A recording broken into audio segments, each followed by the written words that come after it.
Here's a little footnote to my cruise ship days. I forgot to say when Regency Cruises finished, I was playing on the ship that time, and we went from Bahamas, I think, down to Jamaica, and or Puerto Rico down to Jamaica, to Montego Bay. And when we got there, there was all this news going around that Regency Cruises had folded. And I know I told this story before, but they had folded, and all the passengers were stuck there. And everybody on the ship's talking, what are we going to do now? What's going to go on here? Because they were supposed to, I can't remember how it happened anyway.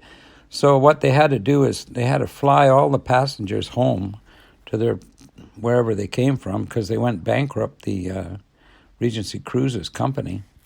So anyway, we were stranded in Montego Bay for a couple of days. I don't even know if we were allowed to leave the ship. And then they decided they were going to go back to the Bahamas, to Nassau. So we dead-headed all the way up there with no passengers. And the ship, then we got up to Nassau and docked there, and we were there for about a week trying to figure out what to do, how we were going to get paid. They owed us money, and I don't know, I remember going out. We didn't go out much. We went out once to a restaurant by the beach where all these sharks were swimming around, tiger sharks. I think Marcia told me once one of her husband's friends got eaten by those damn things. Anyway,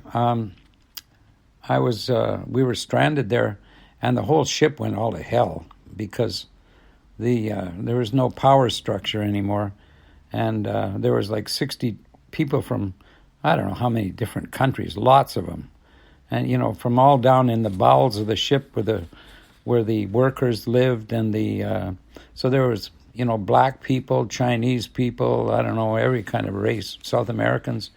They all started going a little bit haywire and stealing stuff, stealing TVs, stealing jewelry, breaking into people's cabins, and it got real dangerous and weird on there. And so I stuck in my cabin a lot, door locked, watching out for my stuff, my guitar and everything. And then what happened is we got word that they were going to pay us and fly us home. So that must have cost a fortune. But so we got off the ship in bunches and went to this cabin over there. They had a cabin. And same thing again, a couple of guards in there with machine guns, and all this money piled up. Because on the ships, they used to pay in cash, right? I remember going in the purser's office once on the ship to get paid, and there was like stacks and stacks of cash. And they would put it in little brown envelopes and give it to each person that worked on the ship, you see. That's how I got my $2,000 stolen. Because a lot of these people couldn't go to banks normally, like normal people in all these weird little countries. You can't find banks. The only bank I noticed in all the Caribbean countries a lot was Bank of Nova Scotia. But anyway, there was these two guys with machine guns guarding the money, had all this cash there, and they paid us off. And then they got, I don't know, I can't remember, they took us to the airport anyway. A lot of people had jewelry and stuff stolen, but I didn't get anything stolen. But then we went to the airport and flew to Miami. I remember seeing the Hard Rock Cafe, I think it is, with a big guitar out there, and we went across a bridge and to some hotel, and they crammed us in this hotel. I don't know, we were in like 6 people in one room, and then the next day they flew me back to Vancouver. So that's just a little footnote about the ending of Regency Cruises. But after that, I did go on other cruise ships like Carnival, and I also did Princess up to Alaska, which I forgot to tell you. I had a job on that a couple of times. Once as a duo with Roger Stomperud, my friend. We had our own cabin together. We went up there on one trip, took a week up, week back or something.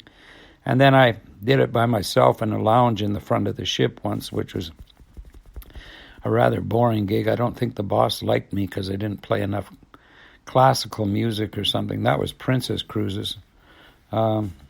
Alaska, we went to all the different places, Juneau, Ketchikan, Sayward. It was neat up there. I think Ketchikan is like a Russian city, or Sitka is, and the one place maybe it's Ketchikan. It's got the old town there with the boardwalk and by this river. I think it's Ketchikan, and it's got I think it's the Red Dog Saloon or something, where the people crack all the peanuts and throw the shells on the floor, and it's like an old famous cowboy town, And I used to jog off the ships all the time, and go for a jog and stuff like that. Sayward, and the Inside Passage was very beautiful. Going up there, it's like, I seen one of those white bears once, Komodo bears, and there's a lot of waterfalls and nice things to look at. So but it's like BC. I kind of like the Caribbean better. So that's my little footnote.